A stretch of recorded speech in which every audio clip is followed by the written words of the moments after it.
তুলসীরাম ব্লগে শুরুতে সমস্ত বন্ধুগণকে, সমস্ত দর্শক মণ্ডলীকে আমার শুভেচ্ছা জানিয়ে আজকের এই ব্লগ শুরু করছি। উন্মুক্ত সাগর, তার মধ্যে পাথরগুলি যেভাবে জেগে আছে, অত্যন্ত সুন্দর থেকে সুন্দরভাবে এই দৃশ্য যখন চোখের সামনে ভেসে ওঠে, অত্যন্ত সুন্দরভাবে এই দৃশ্য যে কোনো পর্যটককে মোহিত করে তোলে।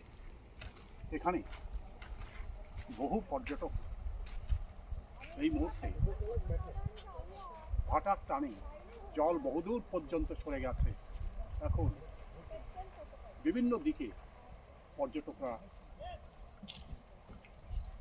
সাগরের কাছাকাছি পৌঁছে গেছে।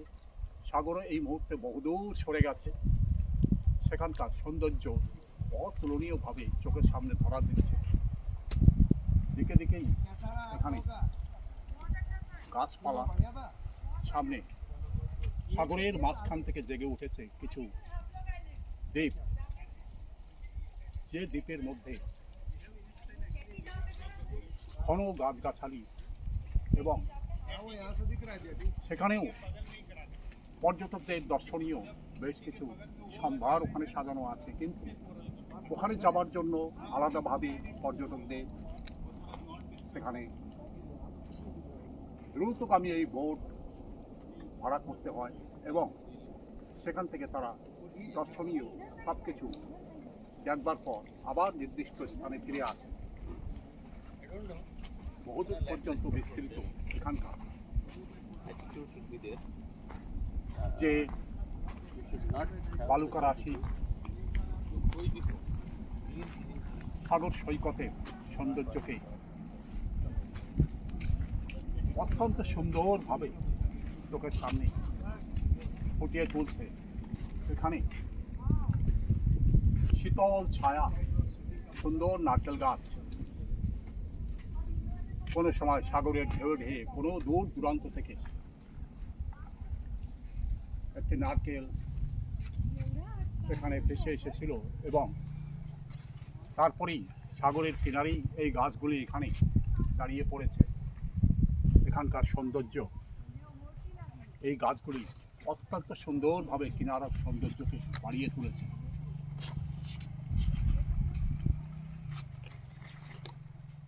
বহু পর্যটক এই মুহূর্তে পাথরের মধ্যে যে অপার সৌন্দর্য লুকানো আছে, রং বেরঙের মাছ, ছোট ছোট অক্টোপাস, অন্যান্য সামুদ্রিক প্রাণী, সব কিছুই দেখবার জন্য তারা এই মুহূর্তে সাগরের বহুদূর পর্যন্ত তারা পায়ে হেঁটে গেছে এবং সেই সমস্ত দৃশ্যগুলিকে ক্যামেরাবন্দি করবার পর তারা আবার এখানে ফিরে আসছে। সাগরের ঢেউয়ের ছন্দে এখানের বালুকা রাশিগুলিও সুন্দরভাবে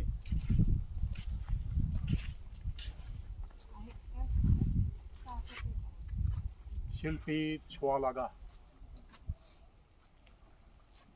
এই ঢেউগুলি, ঢেউয়ের সাথে সাথে বালুকাগুলিও ঢেউয়ের ছন্দে তারা আকার নিয়ে গেছে। যে আকার তারা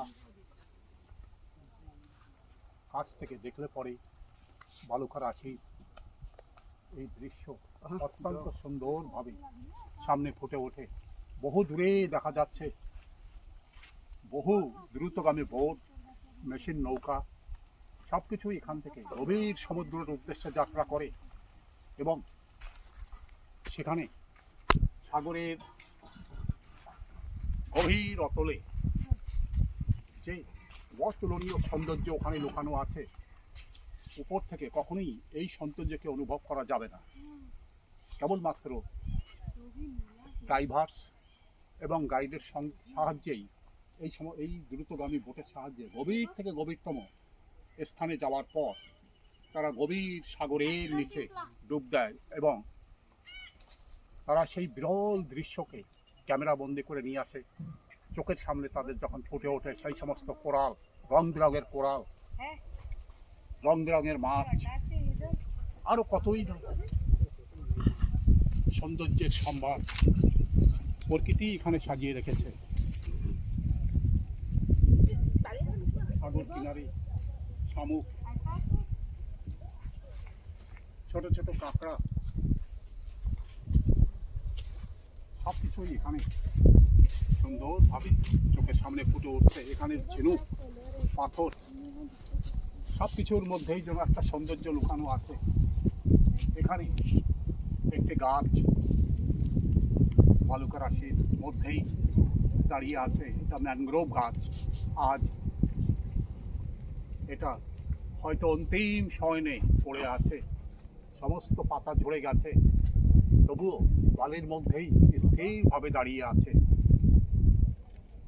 একসময় এই গাছটা যখন তাজা ছিল, বাতাসের ছন্দে ছন্দেই নেচে বেড়াতো। এখানে গভীর সাগরের জল সরে যাবার পরে একের পর এক শামুক এবং ঝিনুকগুলি কি সুন্দরভাবে এখানে দেখতে পাওয়া যাচ্ছে। ছোট ছোট ঝিনুক, ছোট ছোট শঙ্খ চারিদিকে ছড়ানো আছে, যেগুলি অত্যন্ত সুন্দরভাবে চোখের সামনে ধরা দিচ্ছে। বহু দূরে একখানি দ্রুতগামী বোট ছুটে যাচ্ছে পর্যটকদের নির্দিষ্ট গন্তব্যে পৌঁছে দেওয়ার জন্য। ওরাও গভীর সাগরের উদ্দেশ্যে রওনা দিয়েছিল এবং সেখান থেকে সাগরের গভীরে যে অতুলনীয় সৌন্দর্য লুকানো, সব কিছুই তারা দর্শন করে এই মুহূর্তে তারা ফিরে যাচ্ছে তাদের নির্দিষ্ট গন্তব্যের উদ্দেশ্যে। সাগর কিনারে যে গাছপালা, সেই গাছপালা এখানকার সৌন্দর্যকে যেন সহস্র গুণ বাড়িয়ে দিয়েছে। চারিদিকেই উদার আকাশ, বহুদূর পর্যন্ত বিস্তৃত এখানকার সাগর, এবং সাগরের কিনারে এই পাথরখণ্ড বহুদূর পর্যন্ত মাথা তুলে দাঁড়িয়ে পড়েছে। তাই এখানকার সৌন্দর্য অদ্ভুতভাবে যখন চোখের সামনে ফুটে ওঠে, তখন দেখা যায় এখানে বহু ঝিনুক, শঙ্খ, পাথর সব কিছুই এখানে পরপর সাজানো রয়েছে। কোনো এক সময় এখানেও একটা ম্যানগ্রোভের গাছ দাঁড়িয়েছিল, কিন্তু আজ কেবলমাত্র কিছু শিকড় এখানে দেখা যাচ্ছে। বহু আগেই এই গাছ সাগরের গন্ধে বিলীন হয়ে গেছে, তার কিছু নিদর্শন এখন পড়ে আছে। পর্যটকরা এই শীতল ছায়ায় এসে যখন বিশ্রাম করে, তারাও কিছু পানযোগ্য জিনিস নিয়ে আসে। এখানকার কেওড়া গাছগুলিও শীতল ছায়া প্রদান করে চলেছে। বহু পর্যটক এখানে এসে বিশ্রাম করে যায়। ঘন্টার পর ঘন্টা তারা এখানে তাদের সময়টাকে অতিবাহিত করে যায় এবং আনন্দে তারা অধীর হয়ে ওঠে। সামনেই দ্রুতগামী একখানা বোট এখানে কোনো সময় বিসর্জন করা প্রতিমা সাগর আবার কিনারে এনে পৌঁছে দিয়েছে।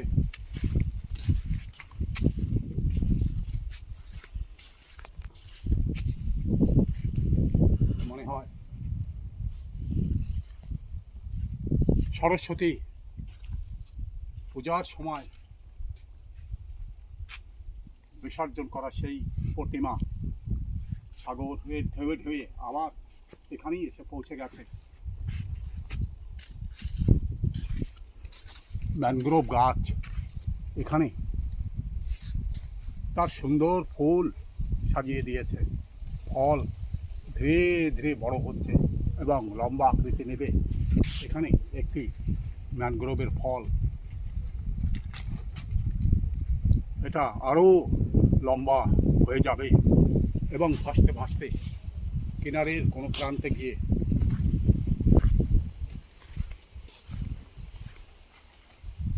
সেটা অন্য কোনো দ্বীপে কোথাও গিয়ে আবার আরেকটা ম্যানগ্রোভ গাছ আবির্ভাব হয়ে যাবে। এখানে গর্তগুলি দেখা যাচ্ছে, কাঁকড়া এখানেই তার বাসস্থান নির্মাণ করে আছে এবং কাঁকড়াগুলি এই মুহূর্তে গভীরতম স্থানে বসবাস করছে।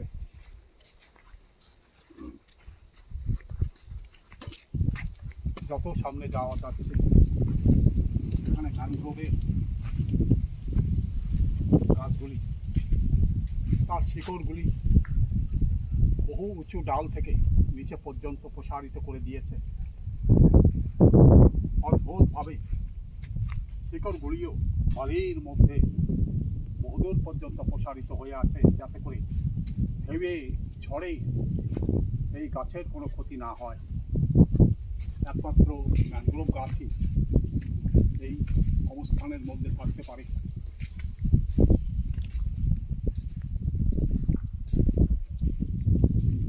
সাগর কিনারে সুন্দর গাছগাছালি রোদের তাপকে আটকে দিয়েছে এবং সাগরের স্নিগ্ধ শীতল হাওয়া, তারপর এই গাছের স্নিগ্ধ শীতল ছায়ায় ঘন্টার পর ঘন্টা বসলে পরেও মনে হয় যে কোনো স্বর্গীয় পরিবেশ, যেখানে খোলা সাগর চারিদিকে প্রসারিত হয়ে আছে, তার ঠিক সামনেই এমন শীতল বালুকা বেলা, যার মধ্যে পর্যটকরা কেবলমাত্র সমুদ্রেই ঘুরতে যায় না, সামনেই দেখা যাচ্ছে বেশ কিছু পাখি উড়ে বেড়াচ্ছে, সাগরের সৌন্দর্যকে যেন আরও বেশি করে বাড়িয়ে দিচ্ছে। তারা ছোট ছোট মাছ খাবার জন্য উড়ে উড়ে এখানে এসে বসছে, আবার এই মাছ খাবার পরেই তারা আবার উড়ে যাবে সুদূর কোনো স্থানে। জোয়ারের সময় যখন সাগর এই পর্যন্ত পৌঁছে যায়, তখন সমস্ত পাথর জলের নিচে পড়ে যায়, তখন আর উপর থেকে এই দৃশ্য দেখা যায় না, তখন কেবলমাত্র জলরাশিই দেখা যায়। এখন সাগর বহুদূর চলে গেছে, তাই চারিদিকে তাকালে পরে দেখা যাবে বহুদূর পর্যন্ত পাথর মাথা তুলে দাঁড়িয়ে আছে এবং সাগর কিনারের সৌন্দর্যকে সহস্র গুণ যেন বাড়িয়ে তুলেছে। এখানে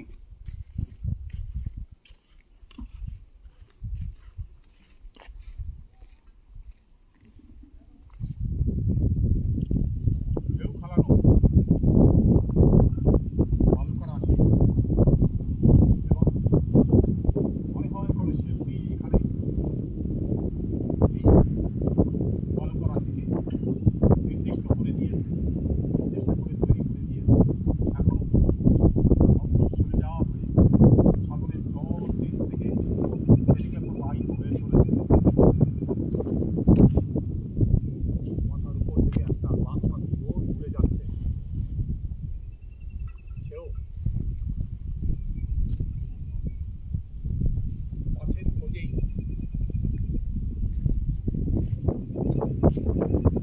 সাগরের উপরে উড়ে বেড়াচ্ছে। এগুলোকে গামচিল নামে পরিচিত। সবসময় দেখা যায় না সাগরের উপরে, বিশেষ করে ভাটার সময় তারা উড়ে বেড়ায়। ভাটার টানে যখন জল বহুদূর সরে যাবে, তখন এই পাথরের আশেপাশে যে মাছগুলি খেলা করে বেড়ায়, তখনই এই মাছ, গামচিল, অন্যান্য পাখিরা ছুটে ছুটে আসে। তখন লোকেরাও কাঁকড়া, শিকার করবার জন্য, মাছ ধরবার জন্য জাল নিয়ে এখানে এসে পৌঁছে যায়।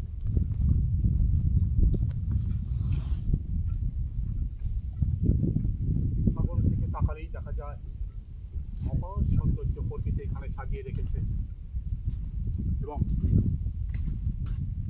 পাথরের মতো একটা শামুক, ছোট্ট শামুক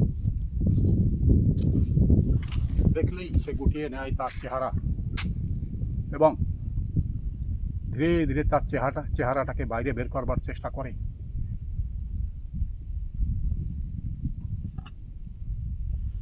এই শামুক শক্ত খোলার মধ্যে সে আত্মগোপন করে থাকে এবং বিপদের সময় এই খোলাই তাকে রক্ষা করে।